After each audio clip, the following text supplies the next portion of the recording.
Welcome to the 6th Regional Strategic Leadership Committee meeting. As we are running a hybrid meeting due to COVID-19 orange traffic light restrictions for those members who are joining us online, please use the chat function or speak or the question function if you've got a question, and your silence will be taken as agreement. I've been informed that we have a quorum, and so I declare the meeting open. If there's any change in the order of business, you need to state that now. None. Okay, so I will start the meeting with a Mihi and then a Karakia. Nā mai haere mai, whakatau mai, ki te hui ti kamuti au tautanga a rohi. Ki te rere nā mihi nui, kia koutou. Nā mihi nui, kia kura, tēnā kura I nā manahuri Catherine and Jessica, and welcome. Kia koutou I nā kai konihira, iti kai whakahare tēnā koe, ki nā kai mahi tēnā koutou, tēnā koutou ti hapori, e mā taki ne, ti mihi matawa, ki kone matu kia ki te whakarongo, ki te kōrero, ki te wānanga. Nō reira, tēnā koutou, tēnā tātou katoa. Sorry about the bumpiness of that. And now for our karakia. Mana hao tu ora o te rangi o te papa. Mana hao tu ora o na wai o na hao. Tuia te onamata, tuia te anamata. He o ranga mō nā iwi, mō nā uri, whakaheke. Tia kina te tau, tia kine a waitaha. Aumi e, hui e. And for those of you in the room that need a translation that says, not literally, but figuratively, open up the vitality of the sky and earth, open up the vitality of the waters of the winds, weave together the past, weave together the future, to have wellness for the peoples, for those to come, care for the environment, care for Canterbury. So thank you. Have we any apologies? I know we have people online, and I know Craig, Councillor Pauling has apologised to go home to attend to COVID and his family, so he's just left us. So I guess we'll welcome him online when he comes online. Any other apologies? There are none. Are there any conflicts of interest within the room or online? There are none. So with that, we're to item 4, which is the public deputations and petitions, and I would like to invite Catherine Peat and Jessica Halliday to the table. And unfortunately, whilst the members of the public are in the chamber, we have to wear masks, so I apologise for that, but that's the way it is. So everyone's got masks on, so we can get going. So you've been allowed 20 minutes for your deputation, and I understand from you in the previous conversation that you're probably going to be shorter than that, 6 or 7 or 8 or 9, but under 10 minutes. So that's great. That gives us an opportunity for questions. So when you're ready to go, you can start. Thank you. And just a reminder about your button.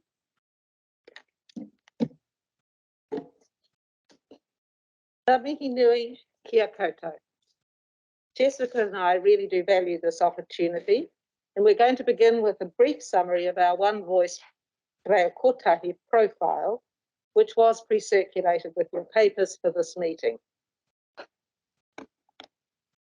There we go. What is the third sector?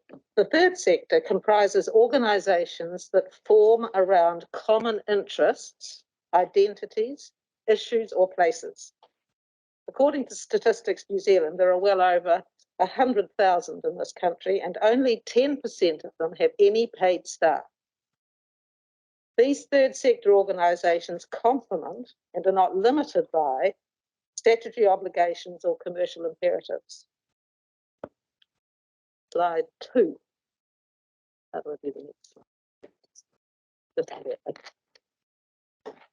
One Voice Te Reo Kotahi promotes an ecological, tiriti o Waitangi-based multicultural future, upholding all four well-beings. We advocate for the value of and expertise within third sector organisations, and we speak from, not for, the third sector.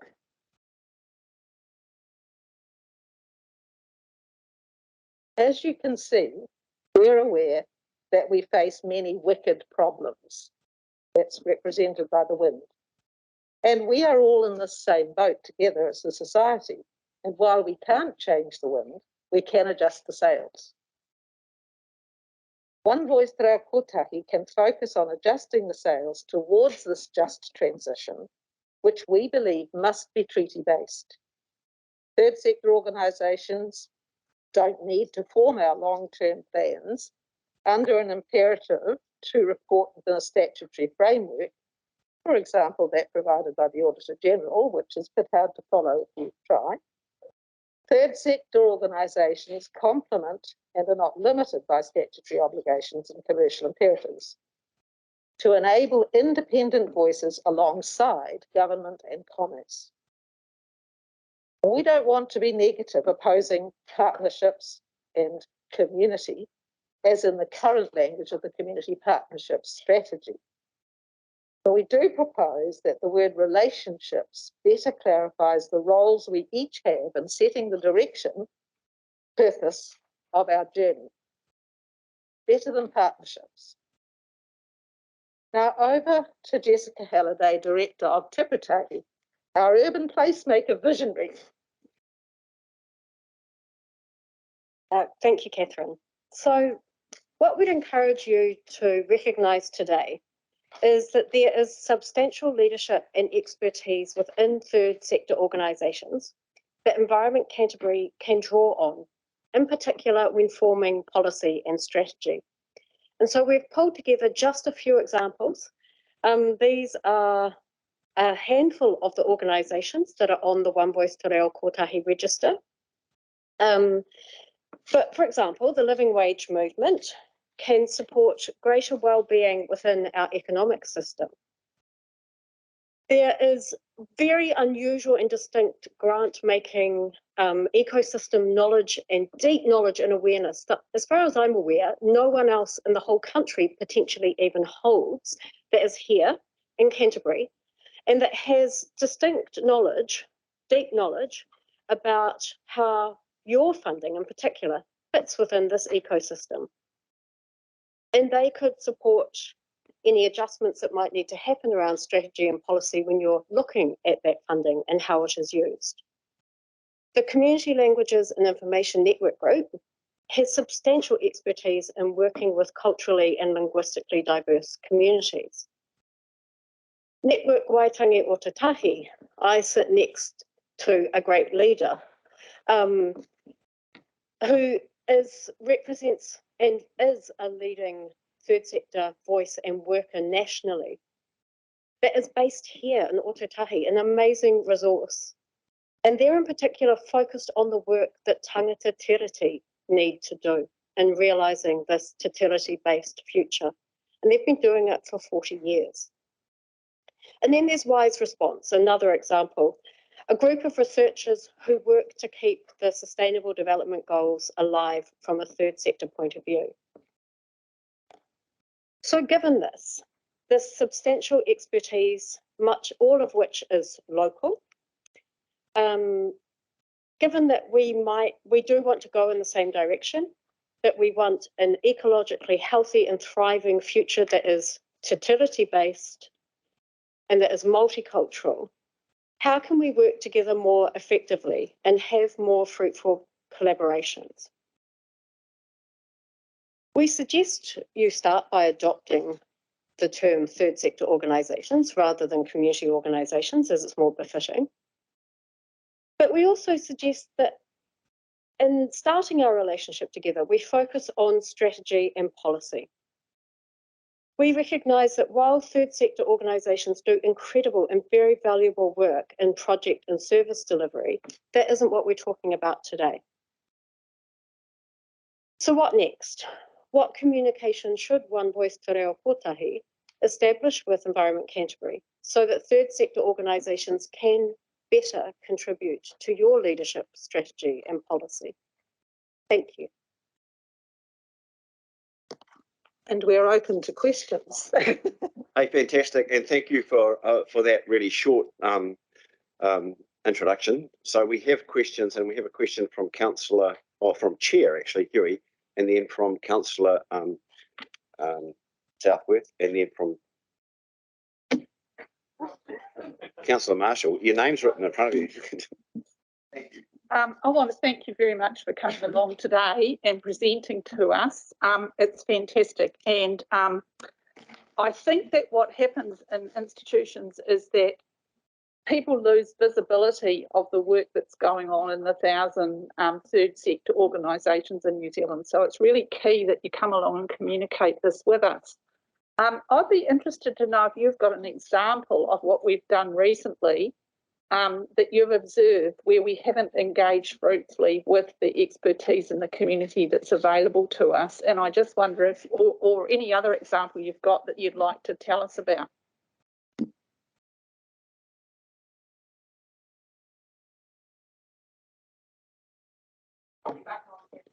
I mean, it's hard to be specific without beginning sort of with criticality. And so I guess that what do we name people? It's difficult because the people who talk to you, you know, are not necessarily giving you permission to share that without checking with them. I guess that's what. Right. So some examples of the sort of thing that happens is that there's a particular big picture approach to an issue which needs to be paid attention to. And let me use one from my organisation, you know, because I can speak for that. Yeah. For example, the focus that we think is needed at the moment on how people who are not of Māori descent can actually see the treaty as something that is important for them. And so that's a really good example, I think, of what we're talking about. How do we get a conversation going in the city about that? And that doesn't mean to say that we don't have knowledge of how to do that, because we've been working under the shelter of mana whenua for a long time. But it is a whole big thing. I mean, I guess one thing we are doing is we've invited Morgan Godfrey to come and speak to the issues of co-governance, rangatiratanga, and the role of local government at our annual general meeting. He's a Māori journalist, for those of you who don't know, who's now an academic position at Otago University. So, I mean, we're just trying to keep raising the issues and getting equipped to be able to help citizens and groups of citizens deal with these big issues. Another one would be around the interpretation of sustainability. You know, people use it as if it was something to do with having enough money in the bank to run your organisation, which it probably is in terms of the semantics. But what we've got is this raft of wicked problems, which I don't need to emphasise to people around this table. It's sort of all coming at us all together, and people are in a space where they're dealing with COVID, they're dealing with all the relationships at their familial level that are victims of that difficulty, and it's really important that the groups in our society feel strengthened to do the supporting that they're doing. But there is a bigger picture than this service provision and project orientation. I'm not against counting the birds on the Waimakariri.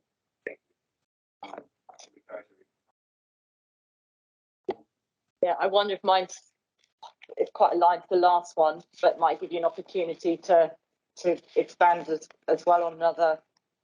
Just thinking specifically, what types of things do you think could improve your ability to work with us and to help, you know, for us to help you deliver more, and us also at the same time? I guess it comes down to knowing what you're working on, you know, and it not just being, here's a policy on transport or here's a policy on fresh water, just consult on it like everyone else. Like, so, you know, we don't know what you do. So we nearly want to hear what kind of communication you would propose if you're interested in working earlier on strategy and policy.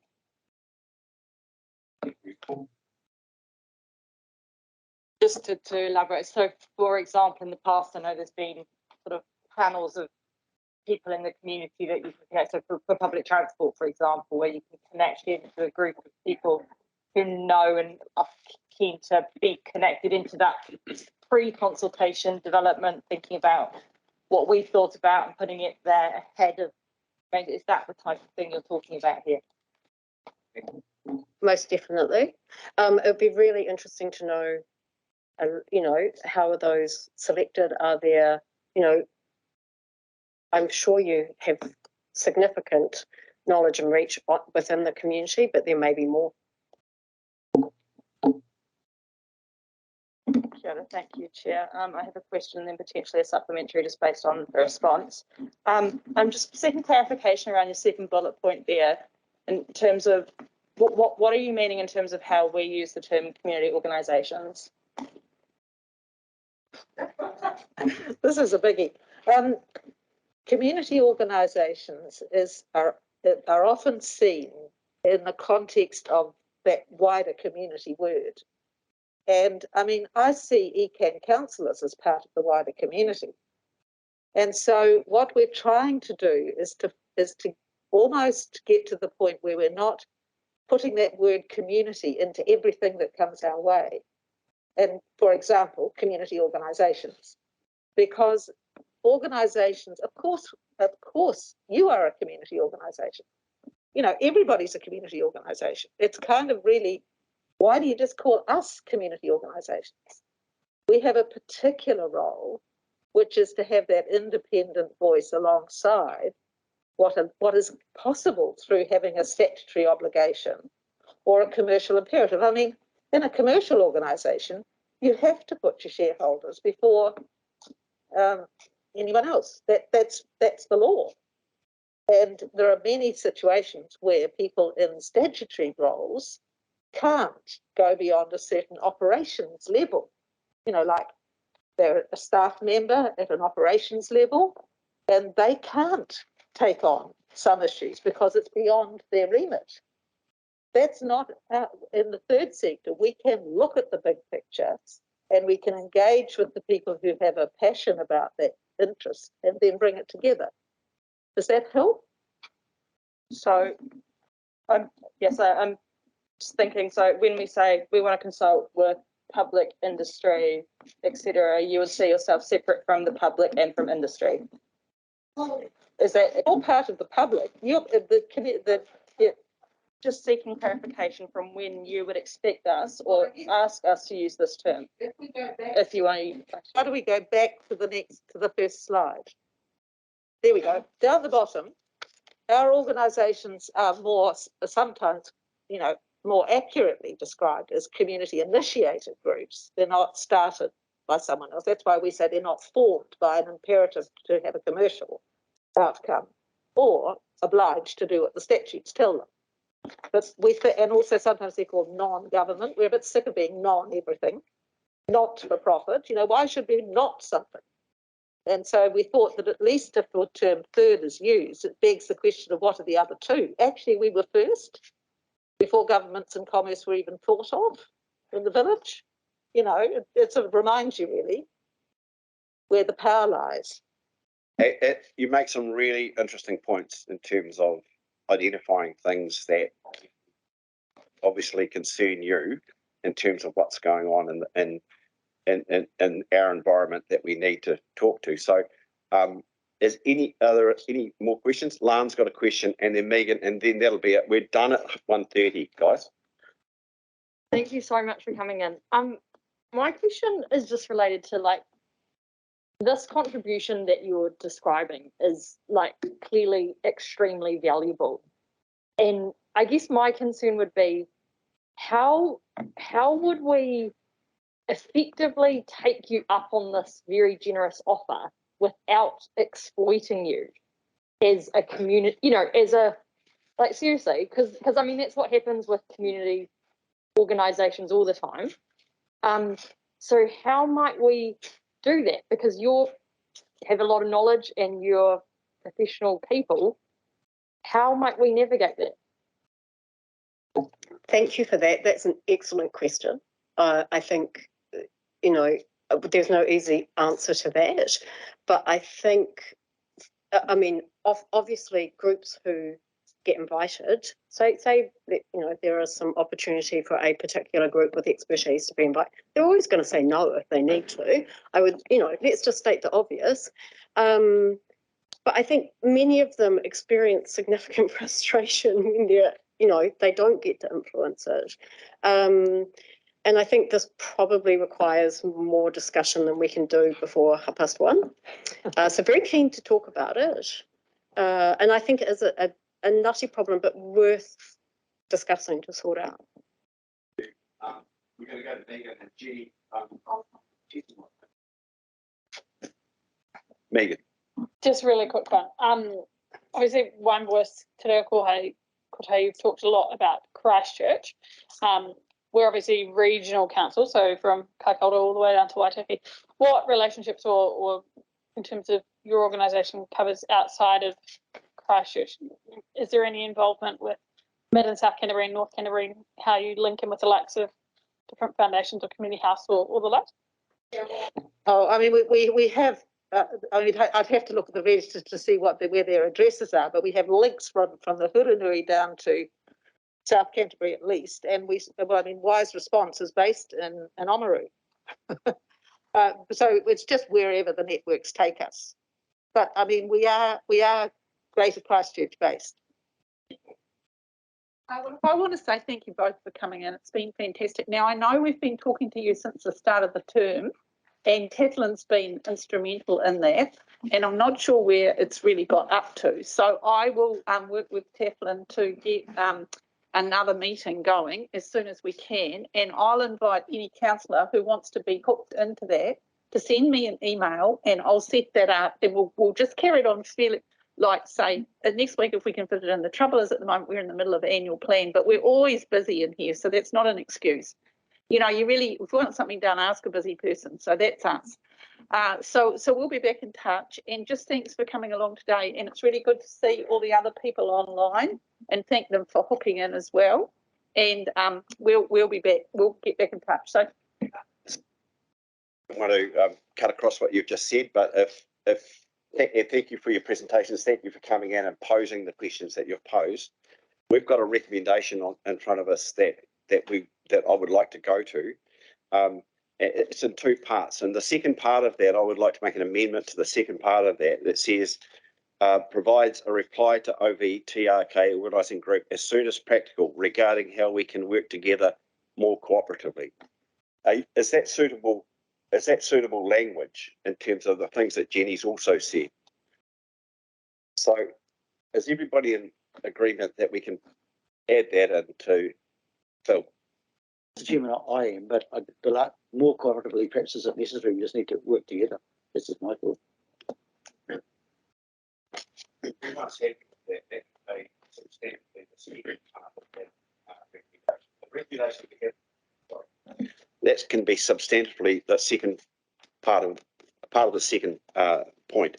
And so the point is, and I'll read this out for your clarification around this, that the matters you've raised will be referred to our Chief Executive, and that the Regional Council and Strategic Leadership Committee will, one, receive the public forum from Catherine, Pete and Jessica Halliday on OVTRK organising group regarding agenda item 4.11 public forum, and two, provide a reply to you, OVTRK organising group, as soon as practical regarding how we can work together more cooperatively. Have I got a mover for that, please? So thank you, Jenny. And a seconder, thank you, Lan. All those in favour, please say aye. And if you're online and you don't say anything, you agree. So that motion is carried. So thank you very much. You're more than welcome to stay, but you'll be masked up. So thank you. We can get rid of the Lone Ranger stuff now. So thank you for that, and thank you for the questions. I think it was quite valuable to get some of that stuff talked about. So now we're moving to item 5 on our agenda, which is extraordinary and urgent business, and I haven't been made aware of any. Item 6 is notices of motion, and I have not been made aware of any of those. And then moving to item 7, which is the unconfirmed minutes of the previous meeting, which is on page 10 of your agenda. Are there any matters of accuracy regarding those minutes? It doesn't appear so. So would someone like to move that the Regional Strategic Leadership Committee confirms the minutes of the Regional and Strategic Leadership Committee held on the 31st of March 2022? Thank you, Vicky, and a seconder. Thank you, Nicole. Yeah. All those in favour, please say aye. All those against, carried. Thank you. And now moving to 8.1, and Tatlin is going to introduce 8.1, the resolution status report. Thank you, Chair. Yep, so this is just a very short paper. It's the resolution status report for this committee, and usually the report will include resolutions from the last meeting and any unresolved matters still from previous meetings. So as you'll see from the attachment to this one, there's nothing unresolved from previous meetings, and so there's just the 3 resolutions, all of which are complete from the minutes that you've just approved. Thank you for that. And for one, I'm as co-chair of this committee, I'm really happy that we've got this as part of our agenda items and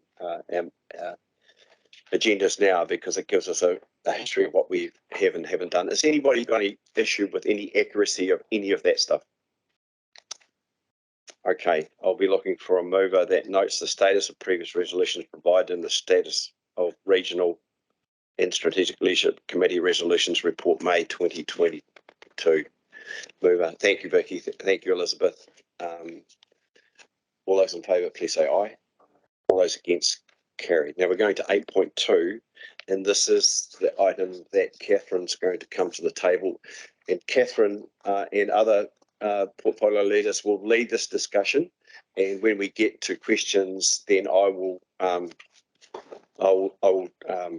whatever I'm going to do, but I'll make sure that the questions are asked in the right order. So thank you, Catherine. Moderate was the word I was looking for. Kia ora, thank you, Chair. It gives us great pleasure to bring this to the Regional Strategic Leadership meeting today, the 3rd quarter report. You will recall it wasn't that long ago we had the 2nd quarter report, but we have pulled out all the stops as we're coming towards the end of the year, financial year, and obviously there were some other holiday issues that impacted the previous one. But so it's great to be able to bring you this now. It will also go to the AFRC committee in the next month as well. Just from a overview perspective, in terms of tracking the levels of service for year 1 of the long-term plan, 1 has been achieved, 31 are on track, 5 may not be achieved, and 3 will not. So we are tracking those through, and as we go through each of the portfolios, you'll see where they're highlighted.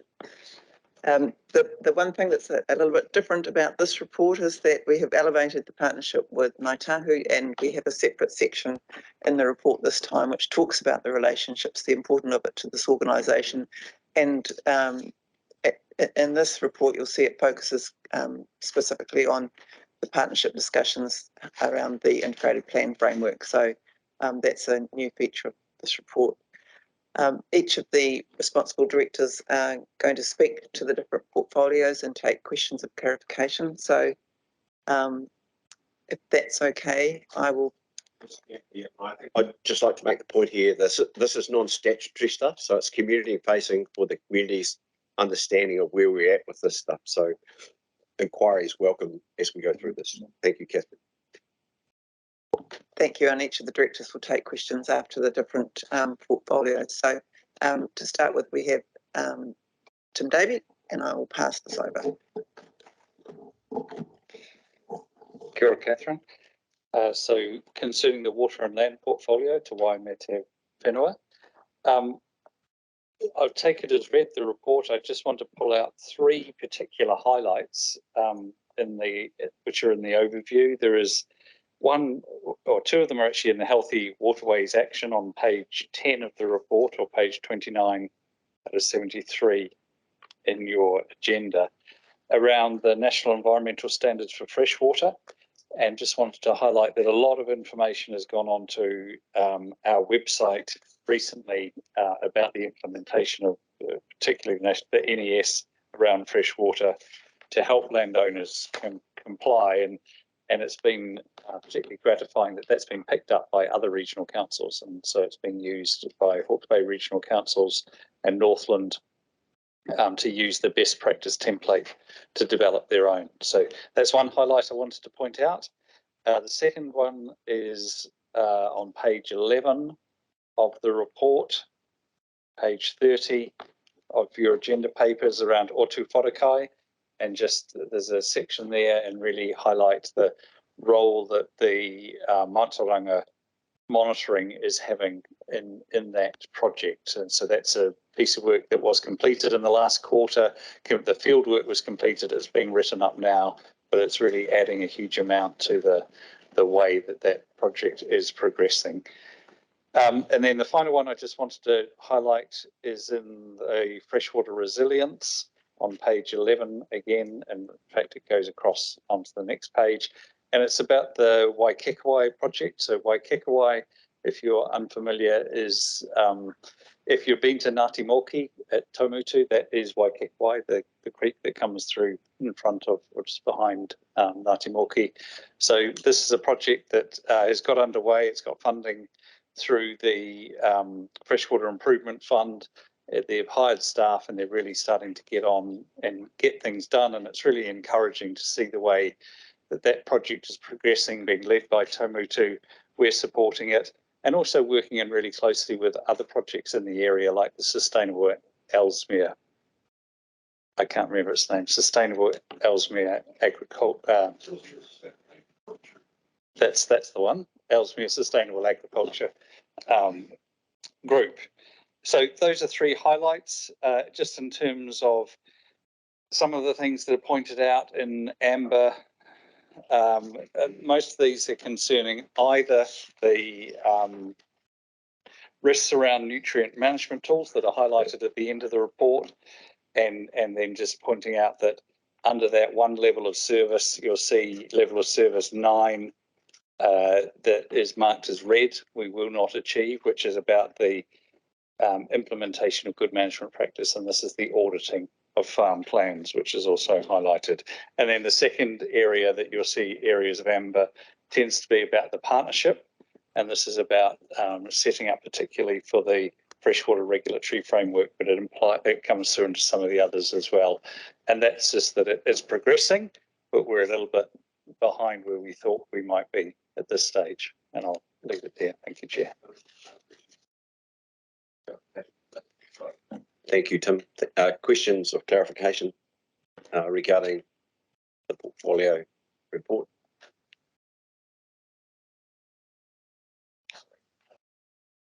Yeah. Sorry, I just wanted to make one correction in the report, and thanks to Councillor Southworth, who pointed out this morning. On page 9 of the report, 28 or 73 of your papers, in the middle paragraph, in the middle column, there's a reference to the Waikirikiri Selwyn River Catchment Group, and it says led by Element Environmental. We're going to change that because it's incorrect. It is a community-led. The wording that we'll change it to is around another project is the community-led Waikirikiri Selwyn River Catchment Group development with Element Environmental Limited conducting interviews. So thank you for that. Timatanga, Yvette.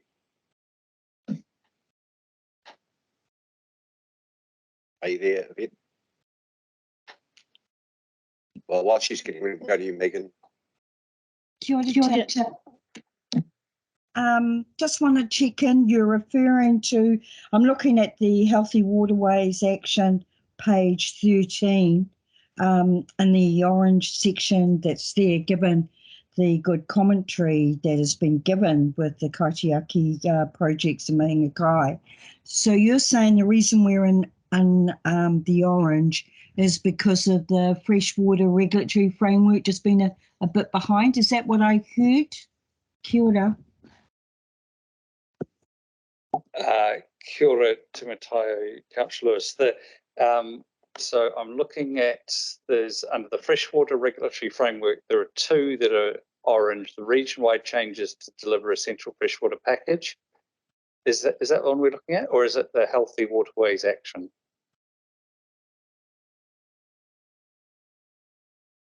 Sorry, Tim, I shouldn't cut myself off. I'm looking under the Healthy Waterways Action. Yes. Just to support that Kaitiaki, commentary above, that everything was going quite well. And I'm just checking in that the reason we are orange, because I would have expected it to be green, is because of the delays that we're experiencing. Is that what I just heard you say? Kia ora. No, this one is slightly different, and apologies, I should have pointed this out. In this case, it's actually to do with the wording of the level of service. So it's it's actually a change that we're proposing in the annual plan for the level of service for next year. You may have seen it this morning when we've been discussing the annual plan matters, and it's to do with that you're quite correct. The projects are going ahead, and they're going ahead well, but it's to do with the way that it's written, which talks about priority catchments. And that doesn't quite fit with how the projects have been identified. So it's more to do with the wording and therefore the literal interpretation rather than the actual delivery, which is going on well. Okay. You happy, Yvette? Kia ora, thank you. Thank you. Megan? And Tim, thanks very much. My question is just around the Farm Environment Plan audit, and I have considerable concern about the fact that these were delayed and that they hadn't been happening. There's some commentary in the report that they're an interim solution to allow both consent processing and auditing to continue, less reliance on overseer. It's been developed with Manawhenua, which is cool. But then further down, it says that auditing has resumed in areas north of Rangitata, south of Huranui. So am I to take that as meaning that we have not continued with audit, we're not recommencing audits for anything south of there or north of there? And can you just provide some commentary around why we wouldn't continue with audits even in the absence of overseer or that pathway, given, for me, the process of the audit around good management practice is the really important part, and I'm really concerned that we're a year down the track plus without having any on the ground. Councillor Hens, I don't think we're going to start a debate on this. You just clarification, please. Yep. Thank you for the question, Councillor Hens. I will confess that this is rather awkwardly written, and it took me several readings to try and to work out what it does mean. The really good news that I want to report is that this is the quarterly report, and of course it finished in end of March. That since then, auditing has commenced across the whole region. So we are now in a situation where it is across the whole region. Great, thanks very much. Have everybody won? No more. So we'll move on, Catherine, I think.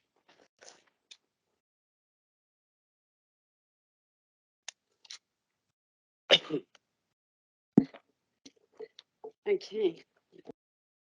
Thank you, Chair and Councillors. Just now moving to biodiversity and biosecurity. So I just wanted to start with a couple of high points on page, staple sitting in the wrong place, page 16 of the report, which is 35 of 73. I just wanted to draw your attention to the Ashley River Rakahuri Revival Strategy, and in particular the last paragraph where it talks about the community meetings and the Rangiora Reach. So during April we had those meetings and had that engagement. So obviously this report is up to the end of March. So just wanted to highlight that it was 198 people responded to the survey. And one of the things that was really clear through that survey was the importance of that area and how easy it is to access and how many well-being benefits that it brings to people's daily lives. So that was really, really great to receive that feedback.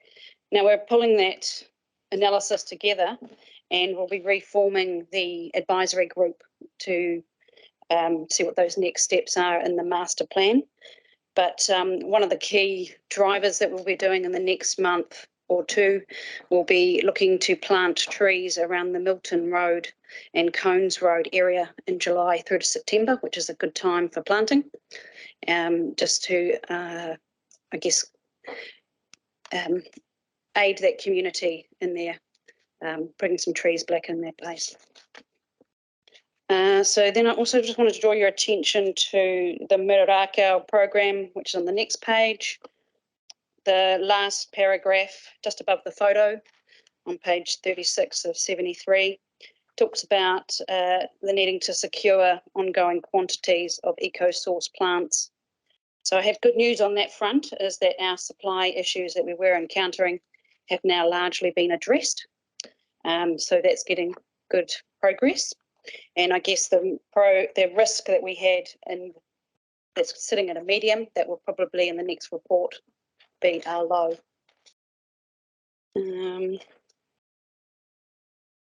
And just on the finances, the 8+4 forecast, as you've seen, is pretty much spot on budget, which is great. If there is any underspends, and particularly the regional pest management program, that will be carried over as that's mainly government funded. And that's all I wanted to draw your attention to.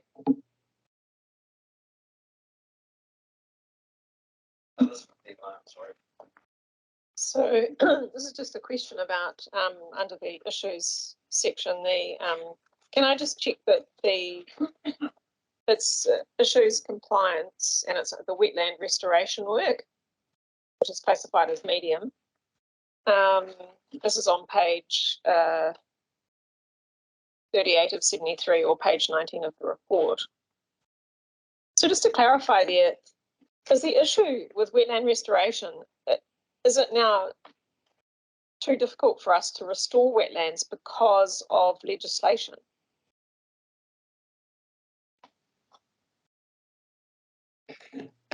Through you, Chair, I think I can answer that. No, it's not too difficult to restore wetlands, but it does require us to rethink the way that we do it. So a particular in this area is around machinery and some of the things, and it's often to do with willow removal and large trees and those sorts of things. And it requires us to rethink how we do it. It doesn't make it impossible, but we've got some plans that we have developed on how we're going to do it, and now we've just got to rethink them a little bit. Thank you. My question was just around the feral ungulate meeting. And look, it's great that these are progressing. And it was just the reference to the sort of next steps being DOC working on that deer report or framework, and then from that framework, that's when we'd have the more localised meetings. I was just wanting sort of some more information about what's going on there. So, I mean, I guess as the report says, it is quite complex. There's quite a lot of legislation, Wild Animal Control Act, Biosecurity Act, there's a GAIN Act, I don't know about that one, but yeah, there's various acts. And so all the parties have been trying to assist DOC to say where the concerns are, whether it's access to private properties, there's a whole range of issues, firearm issues, poaching issues. And so DOC haven't come back to us yet. We're still waiting to find out what they're doing. thank you. But is there any time frame that we have around DOC coming back? Not that I'm aware of. Chair Huey. I just want to carry on from what Lan was talking about the deer, pigs and goats, etc., especially in the native forest areas. And Forest and Bird have been on our case about that. I'm just wondering, are we keeping people like Forest and Bird linked into this work on a regular basis, and how are we doing that? Yes, so this next stage, once we know what DOC's direction, I guess we'll be engaging with all the community members that we can. Yep. Just like to follow up with a question following on from what Lan said around the time frames, because Forest and Bird, I've been now talking to them for nearly 3 years, and one of the problems is they talk to us, but then, to be not too rude to anybody, they don't hear back from us, and then they don't get caught back into it. So, you know, I think it's very frustrating for them, and sometimes it is because government departments don't get back to us very frequently. So we sort of need to try and, I know the CE has taken up some of those issues, but, you know, we just need to be really build it into what we're doing so that doesn't keep happening. It's just a comment, really. Thank you. And I'll ask regarding the use of herbicides and the consenting process. And the two things are have we started that consenting process, and it will be us asking for a consent to be able to use herbicides along waterways. So any clarification around that, Catherine? Yep, so our consent is currently in the stockpile, in the backlog. So it's being processed, and we will be expecting that probably within the next 2 months. And we have asked to make that a notified consent. So that'll be. So that will be both notified and then heard by a commissioner. It'll be heard by an independent. Yep. Thank you. Can I just ask you about the information on the finances on page 20? And besides it looks like there's reference to the Wallaby, the funding not being available for those programs, and I'm just not quite sure. They're quite clear risks that they may not proceed, but we don't have those listed in the where the colour charts are. Whether I could see maybe they were, but I just wonder if you might be able to sort of tell us a little bit more about that, because it sounds of concern. So that I'm referring to the paragraph under revenue on page 20.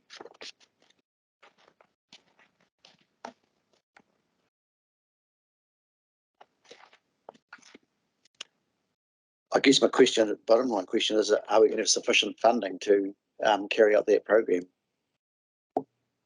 Yes, we have sufficient funding. It's just that we haven't been able to, we've got those 2 risks for us to start the program. So there's still some things that we need to do, which is obviously get the consenting and Ministry of Health processes for the bait that we're using. So once we get those, we're away with our program. And the understanding is that the money would be carried over to, we've already received some money, so it'll be carried over. And I guess clarification would have been given to us this afternoon, a workshop about wallabies, but we're not doing that. So maybe is that correct? That clarification on this, Catherine, would have been given this afternoon, our wallaby workshop that we've moved on from. Oh, sorry, I was looking at the wrong sentence. So the first sentence, so what happens when we got allocated our funding? We made a bid to the government to say we would like this amount of funding, and they didn't give us that amount.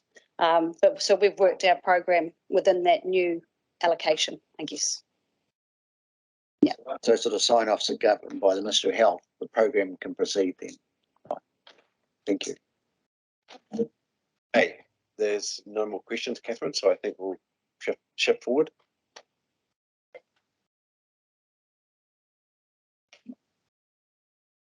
Okay.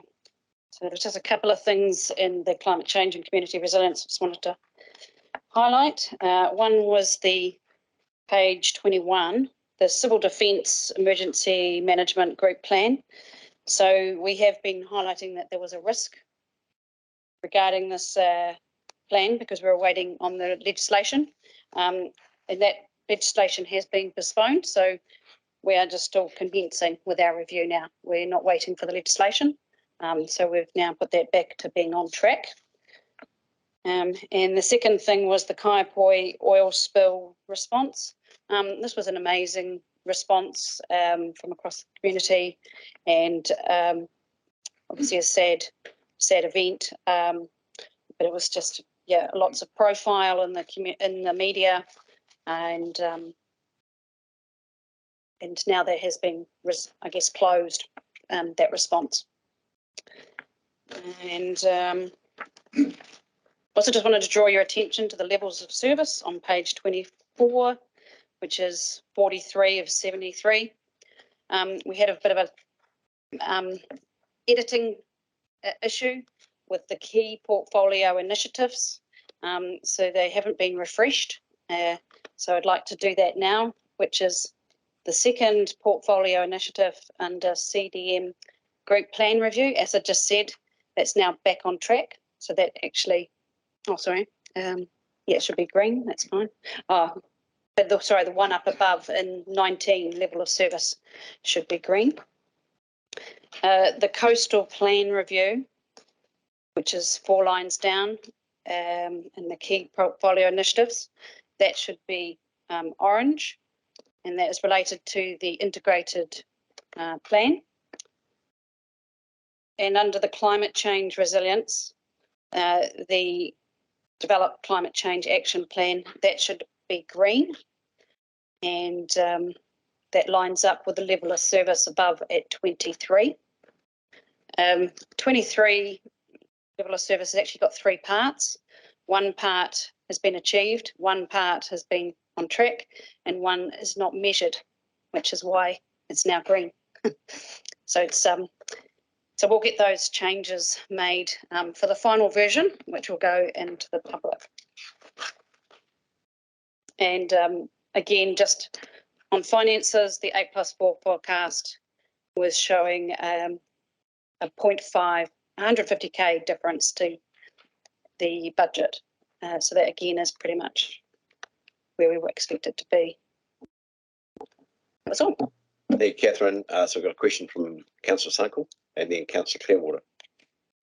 Thank you. In relation to the civil defence, I know we would like to have stretched the timeline out to get greater clarity around the trifecta, but just for councillors, we are required to do the review, and we have to do the review within a timeline of 3 to 6 months. So my view was we could start it and stretch it, but legally or statutory, we have to actually start it and finish it, which creates a challenge. So it will be a look at, but with the recognition that once trifecta and the Act changes, we will need to then review again.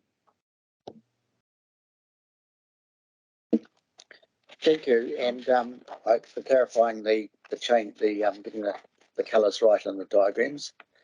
So just around point 23, though, you raised, Catherine, raising awareness of the community to be part of adapting to climate change. So besides its time program and like the newsletter,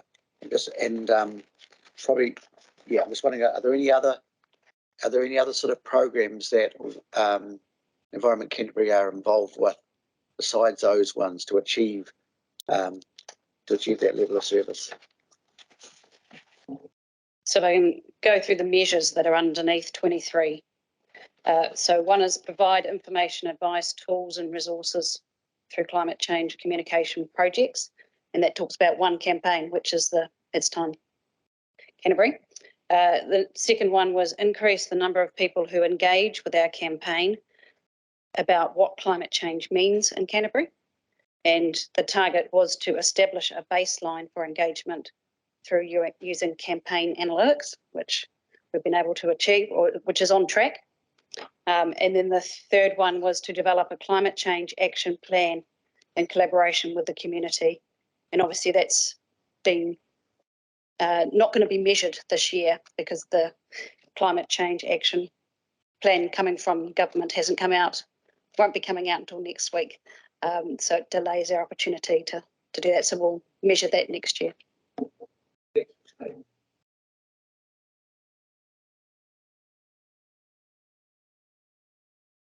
Moving on to the next one, Catherine, and that's you, I think, isn't it? Yeah, transport and urban development.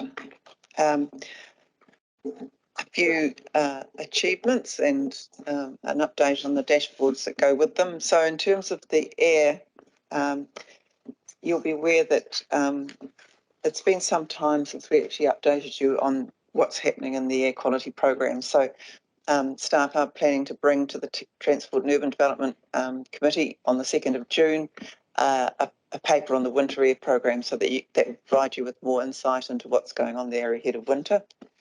And also, I think they'll bring you some information around the WHO guidelines and what's changing there and what that might mean in the future for what we measure and how we do the program.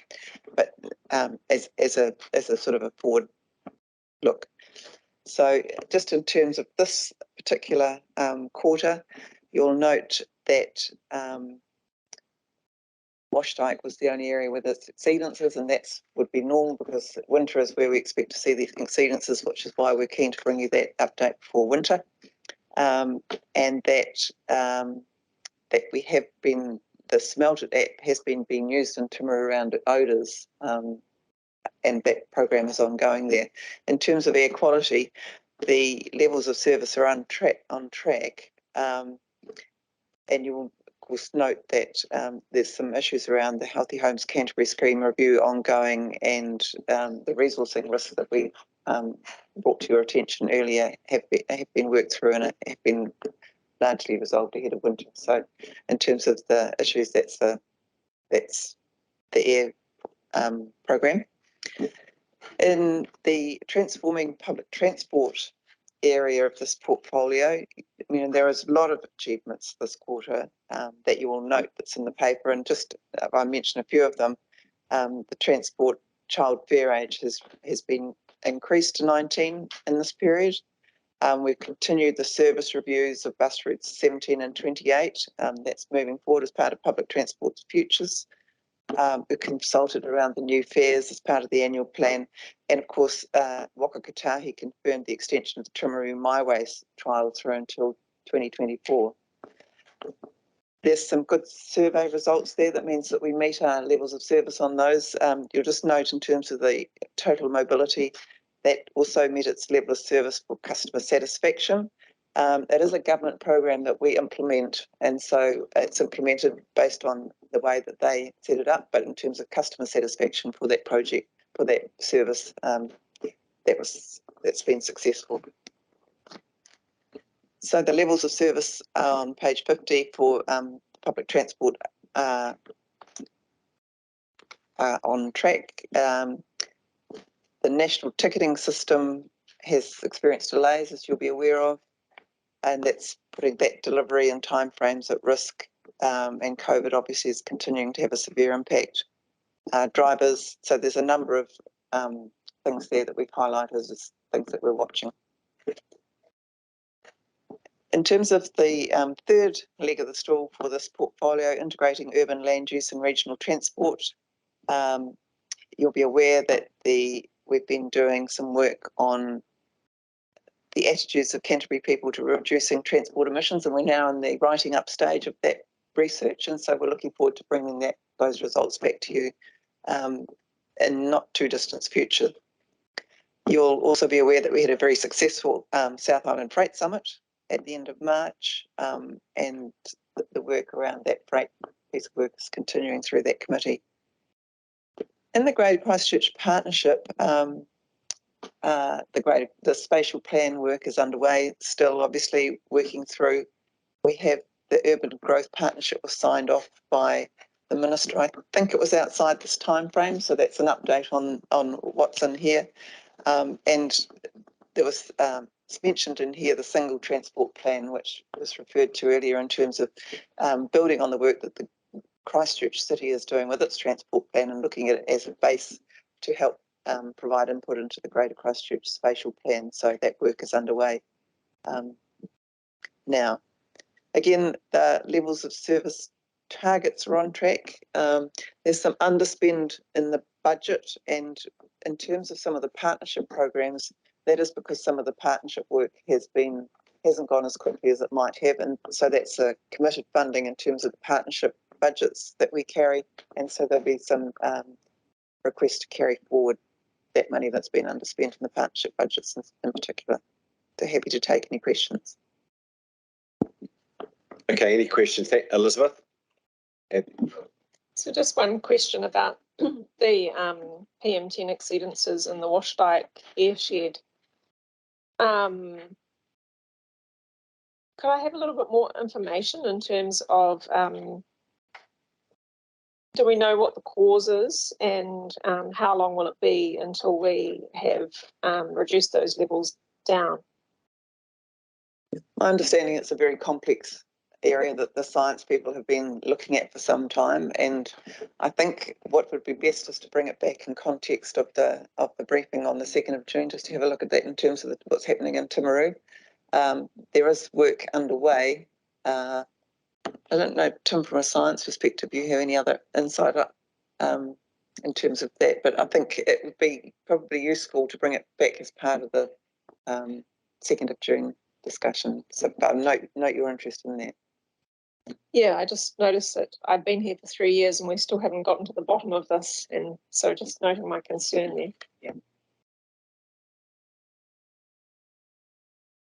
Thanks, Catherine. I've indicated one just a wee bit clarification or explanation discussion already around the total mobility satisfaction survey. So I'm just sort of wondering how sure can we be that that survey is sort of valid? It's a telephone survey kind of thing. I'm just wondering because as you're aware, some comments came through around the service in our annual plan submissions.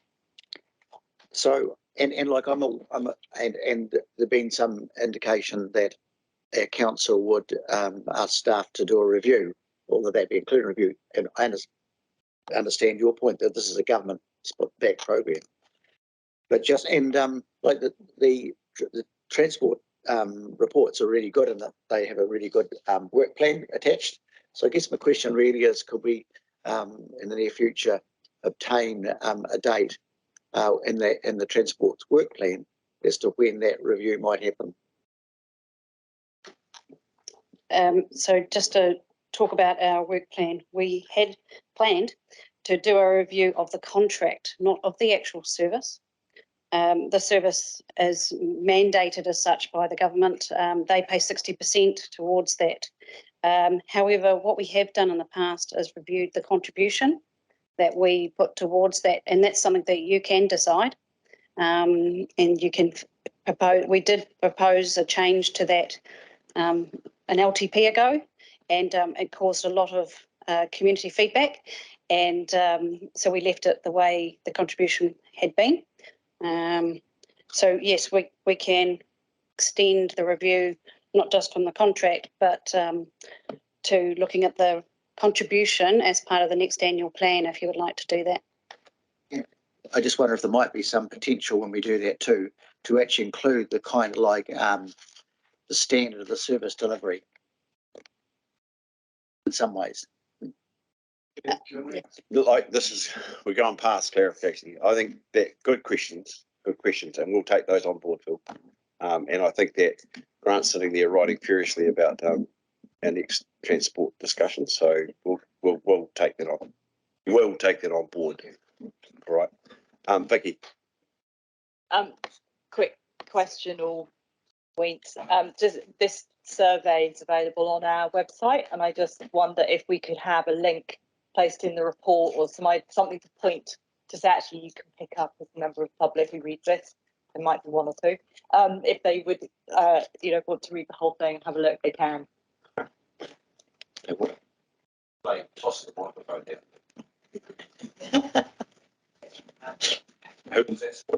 Yes, we can make sure that a link gets put in here. Yeah. Thank you. Yeah, and there obviously is a reason why we go last on this one, because a lot of the things have been covered already, because by its nature it covers the other portfolios as well. So just starting on page 53 of 73 in your papers, just wanting to draw your attention to the levels of service and the colour boxes there, and just a reminder that the one that's been achieved was the one from quarter 1, which was the FIT rating, and the one that will not be achieved, which was again reported in quarter 1, and that was the missing one of those Lagoimas, and they're on 100% hit rate. So if we miss one, then we don't get that level of service. So the others are as reported in the last quarterly report. The 2-year partnership, as Catherine said, we've pulled out and put that at the beginning of this report now, rather than having it tucked in here at the back under regional and strategic leadership. Engagement and influence, obviously the annual plan has been a significant part of our community engagement over this quarter. And also we've had a number of engagements that have been spoken about in different parts of the other portfolios already, which are more localised.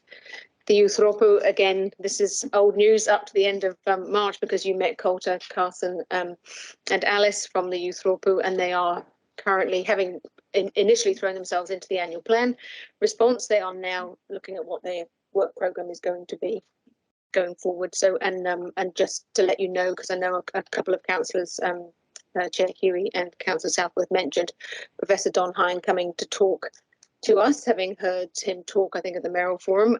So now he is committed. He's going to come and talk to the youth ropu, specifically around behaviour change in youth and how they can perhaps use that theory, but also staff and councillors obviously can join that hui as well. So that's looking like it'll be August though, because he is overseas for a month. So so the youth ropu actually are hitting their straps very quickly as a new group, very well chaired by Colton.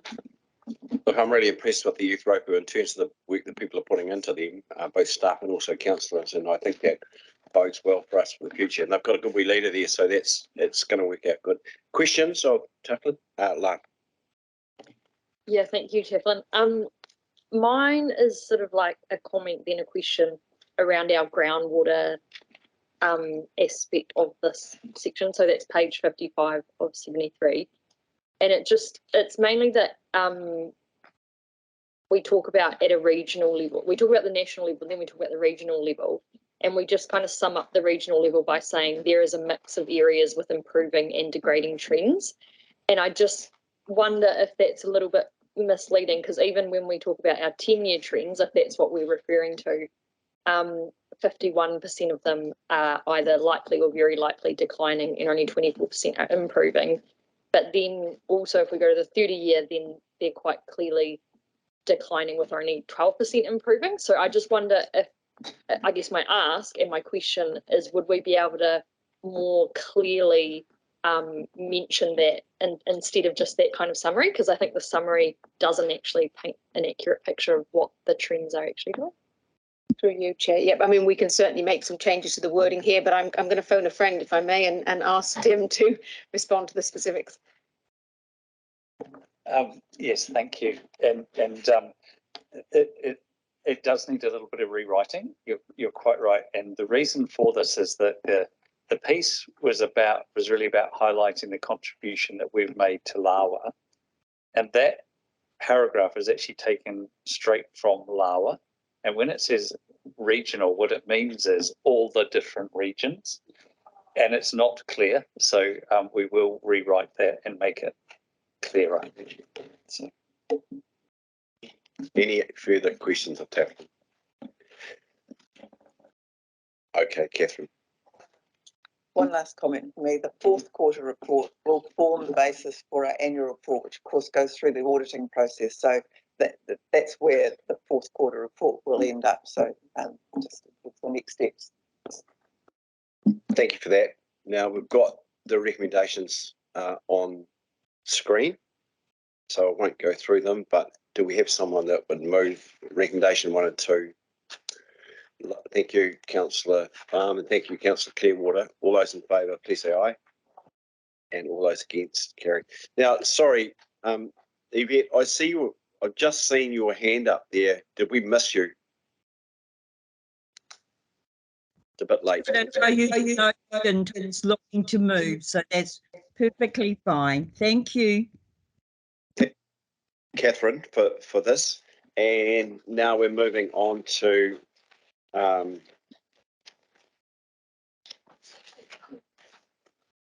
8.3, and I see you're already at the table, Victoria, so you're obviously keen to get on with this, which is good to see.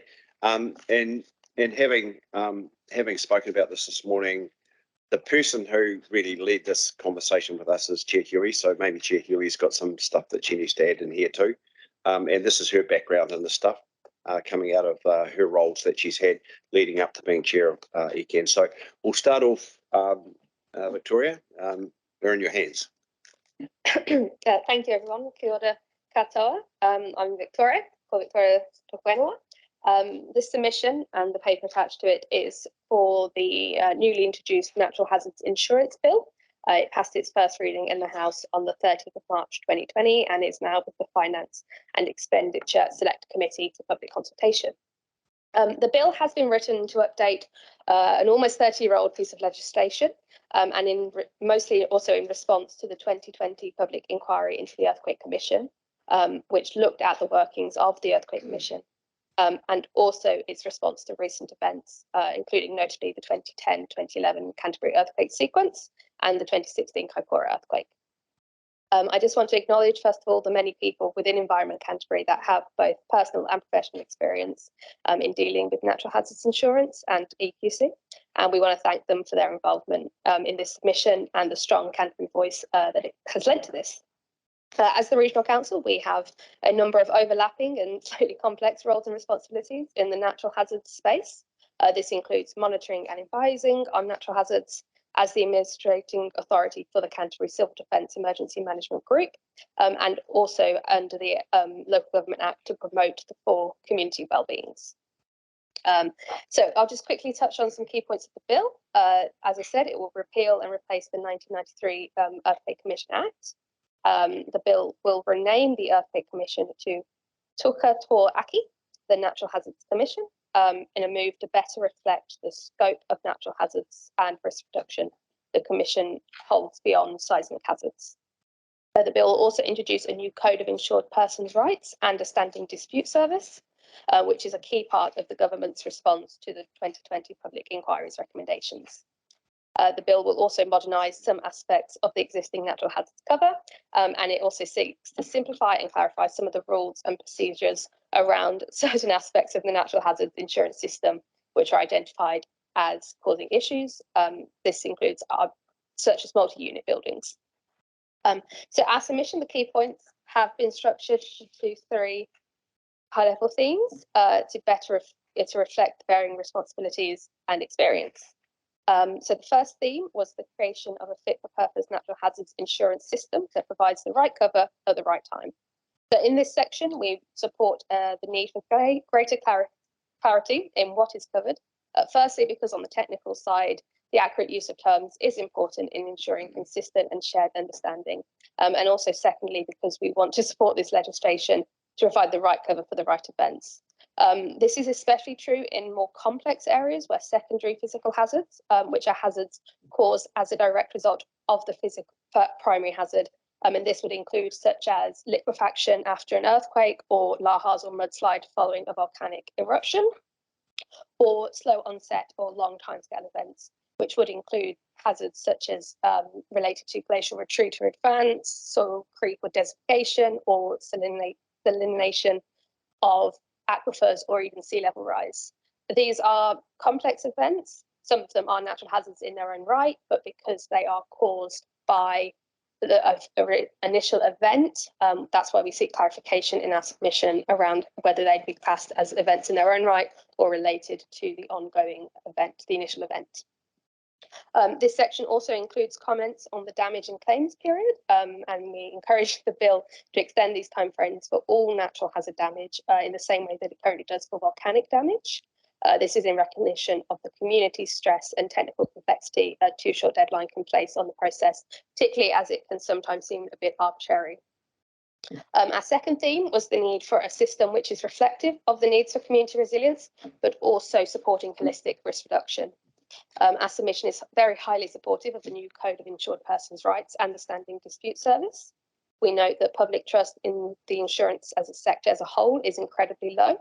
And as we all saw in the aftermath of the Canterbury earthquake sequence, we need a system where consumer protection and respect are entrenched at its core. We also reflect how a strong standing disputes service will help local government understand their roles and responsibility, and should limit the need for the creation of ad hoc insurance related supports, which is what we saw after the Canterbury earthquake sequence. Insurance as a tool for risk management is incredibly complex. It links to where we develop, where we live, how we live, both where we build new homes and also where people currently live. And while this bill doesn't touch on insurance as a tool for people leaving their homes, we do note that paths to risk reduction and community wellbeing are going to be different for every community. And we encourage further conversations, particularly with those local communities that this may affect. Our third and final theme was a legislative framework that is future-facing, modern and purposeful. As we're all aware, there is a very long list of governmental reforms that are currently ongoing, which will interplay with this bill, the RM reforms, future for local governments, and the ongoing climate change adaptation discussions. We support a framework of the natural hazards insurance that is flexible to these changes and also supportive of these wider reform aims.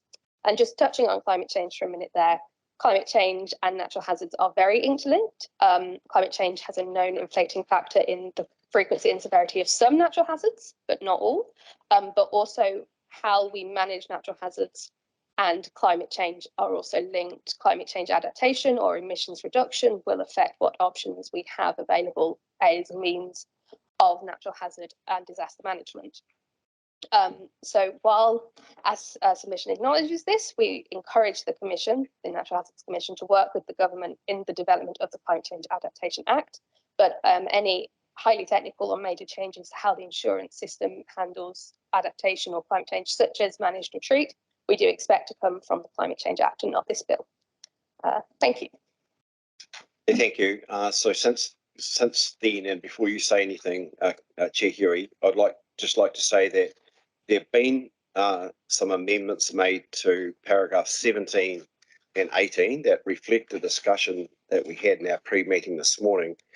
Victoria, have you got those? And do you want to speak to those, please? Because I don't think all the councillors have got those, and I'm trying to get those up on. You have got them. You have got them. Okay. So do you want to speak to those? Yeah, absolutely. As you mentioned, following on from the discussion today, we decided to beef up a bit our ideas around those secondary hazards and cascading hazards, partly because there was very technical, and we feel like examples, particularly this example from Kaikoura that we've got as a Canterbury example, really does show the select committee just why this is important and why we need that clarity in the legislation now instead of after an event when people are trying to claim insurance and it all gets a bit complicated. So just touching on that Kaikoura example, in 2016, the Kaikoura earthquake obviously caused earth shaking in the earthquake, but it also triggered a local source tsunami, one of the largest New Zealand has ever seen. It triggered a number of earthquakes, both along the subduction zone, which reached up to Gisborne, but also more locally aftershocks in the North Canterbury area. And also over 1,000 landslides and rockfalls in North Canterbury and Marlborough. So these were what we would call secondary hazards. These are hazards, some of them are natural hazards in their own right, but they only occurred as a direct result of that initial primary hazard, that earthquake. So lots of those landslides and rockfalls then went along and blocked rivers and created landslide dams, which behind them caused dams to fill, reservoirs, and which led to a significant flooding risk in areas downstream. So that would be a cascading hazard. That is a hazard that has moved on from the initial event, but can be directly sourced back to it. So that is the changes we've made, beefing up those examples. And then also the changes to clause 18, the paragraph 18, are just to rearrange it so it makes grammatical sense. Now we've added those examples. Thank you. So thank you for that, and thank you for responding so quickly, actually, to get this done. And because this is a staff amendment, there doesn't need to be a resolution around putting that in there. So now we'll go to Chair Huey. So thank you. Well, look, I haven't got a question. I just want to back up what Victoria said. Like, in doing this, it was fantastic to actually meet up with you, and was it Bridget? And to hear their background experience like me, I got to be the chair, because I was at City Council, of the resolution, the public-private partnership around the mediation resilience. But Bridget particularly got to work on resolving really difficult outcomes like multi-unit blocks and things like that, which some are still going on. And I know that through wearing the hat of being the volunteer chair of Community Law New Zealand, we're still working in that space. And the thing that I really want to emphasise is it's just wonderful that experience, it's all across Canterbury. We have to ensure that this legislation actually entrenches consumer protection, because we don't want this to happen again, and that not to be available for anybody else affected by an earthquake, which we're sure to be going to have somewhere else. Let's hope it's not in our area. And also, so we've got that in there. So the paragraphs are strengthened, and we looked up Consumer NZ, what they're saying about it, and tied that in. And when we go to the select committee, we'll make sure we talk about that, because there's some bureaucratic resistance to that. And that comes from people who haven't actually been through what we've been through in Canterbury and in Kaikoura. So we have to make sure it's in there, and not just at the whim of the minister whether they do or we need one or not. It needs to be entrenched in the legislation, that requirement. So that's fantastic. Secondly, I'd like to say,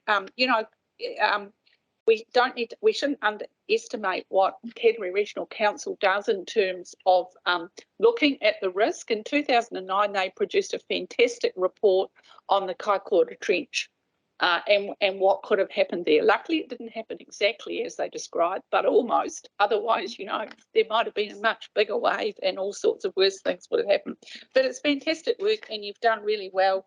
I think that you should be congratulated for working on this. And those amendments you made, and thanks, Vicky, that's worked really well. So I'll move this up, I'll move the report, if you like, Peter. Clarification from you? Clarification from you, Elizabeth? Yeah, I've just got a clarification item not relating to the submission, but to the covering letter that's going with it. Do I raise that now or after? Okay, yeah, so I've just got a special request of our chair, who's sending the covering letter with the submission. I just wonder whether we could add a question or sentence asking if we could either asking how government will address the disproportionate effect of insurance.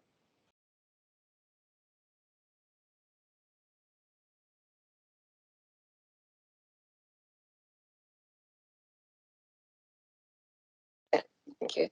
I'll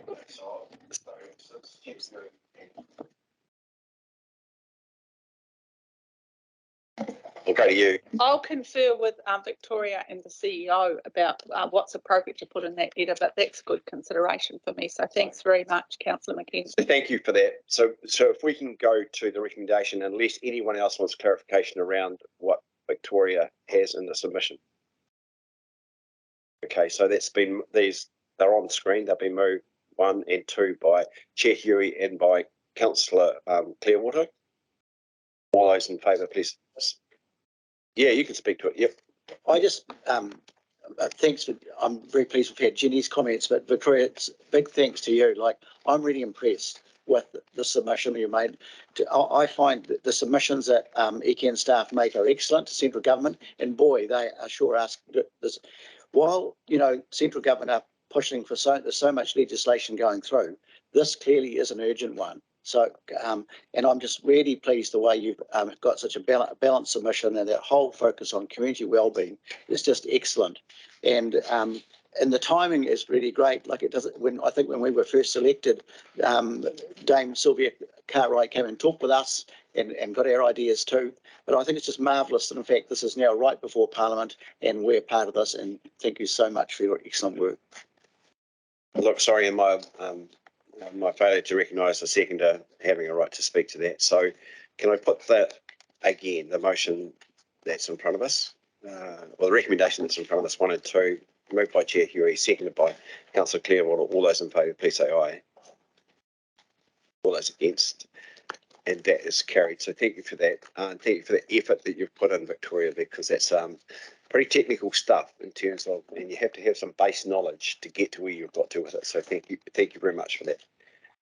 Now we move to 8.4, and 8.4 is really, again, another one of those public-facing pieces of information about the annual plan. So it's to inform the public about where we are and what we've got through. And it's not a deliberation process. We've got that coming ahead. So Trudy? There's Trudy. If you can come to the table, Trudy.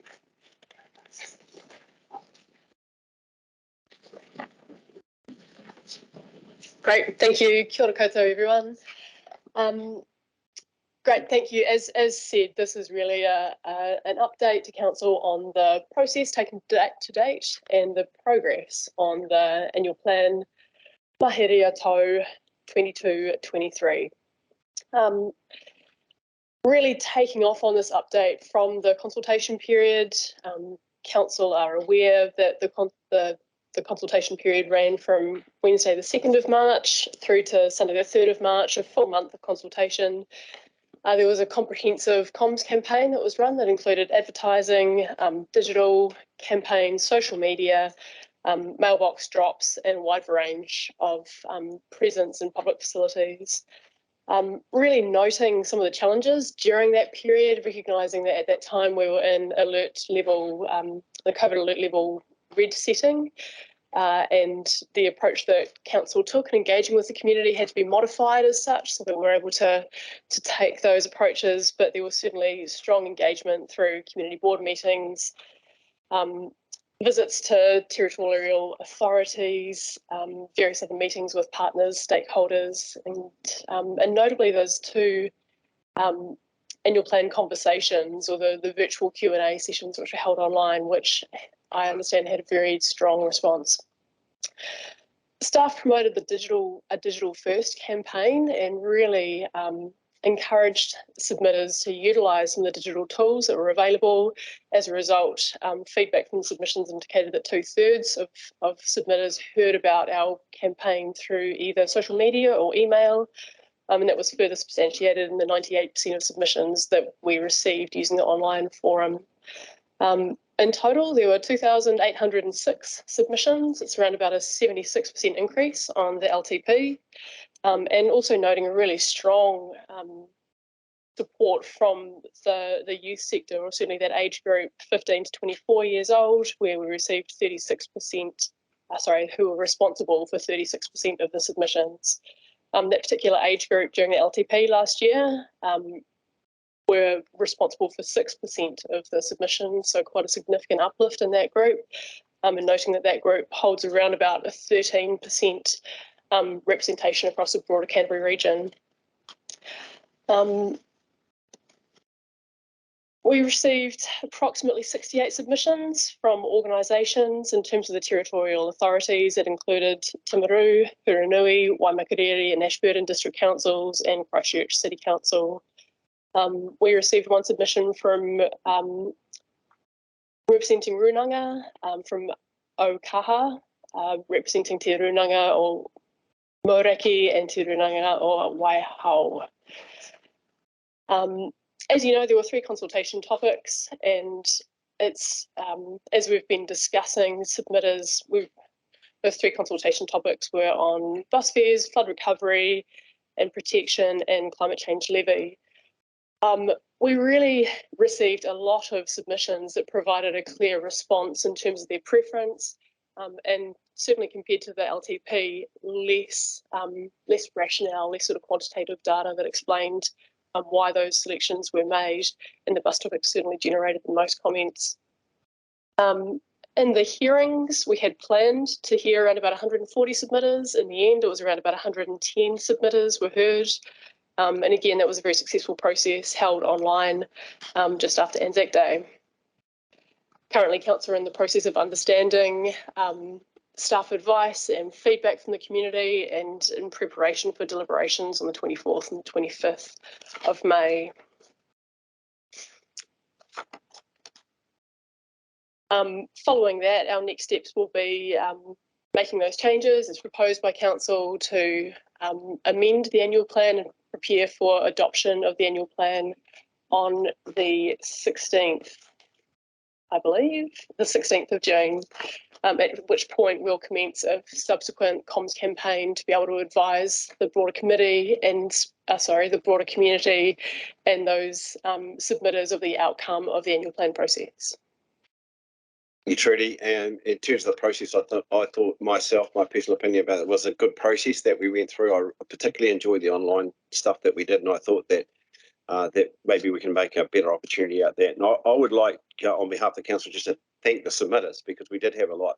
And I think when we get an opportunity to talk to the youth Roku, I mean, they've done a magnificent job in terms of how they've communicated with their members and then got their submissions into us.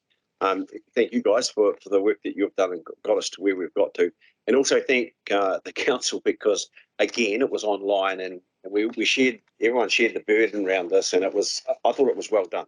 I thought that people handled the difficult stuff really, really well, and I thought we got through some stuff that was frustrating, but we held our call on that, which was great.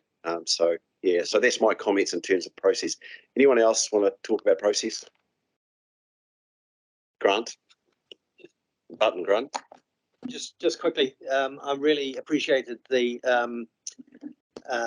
reporting back to us of the submission processes and the way that some of the data and the submissions were electronically very simple to read. As you say, the rationale was very clear from people, yes, no sort of stuff. So yeah, I really appreciated that. Easy to read. Thank you. Okay, Trudy, well done. That's it's good. We've got a stat to hear, and that we've reported that all. We've got that maybe the more difficult bit to go yet, but we will get through that, and we're going through a good process with that. So thank you for what you've done. Now the recommendation is here in front of us. Have I got a mover for that recommendation? Thank you, Yayan. A seconder for that. Thank you, John. So all those in favour, please say aye. All those against, carried. So thank you, Trudy, for that. So we're down to next meeting, and our next meeting is on the 22nd of June, 2022. So we look forward to that. And then we move to item 10, which is Karakia. Kiti tonu akuau, kiti kōrero Māori. I made such a mess at the start of this meeting. I'm passing over to Tumutai Gramwell to sign us out. So, yeah. Peter, I don't accept your excellent at the start of the meeting, so I'm sure you can close this off. You're sure I can improve? No, if you wouldn't mind. Oh, okay. No reira, me ati kia koe e te rangatira i whakahaere tēnei hui tēnei ai, no reira tēnā koe. A koutou katoa, huri no te whare nei, no reira tēnā koutou, kia pai tō ai, muri tēnei. Safe travels back to your office upstairs, or back to your farms. Ka pai. On that note, we'll finish off in Karakia no reira mina tātou. Kia tau, ka minake taka, ka mea karo, ki roka ki tēnā o tātou. Ko Mahe te hua mā kehikihi, kia toi te kupu, toi te mana, toi te reo, tūturu whiti whakamaua kia tīna. Tīna. Uie, tai, kia ora tātou.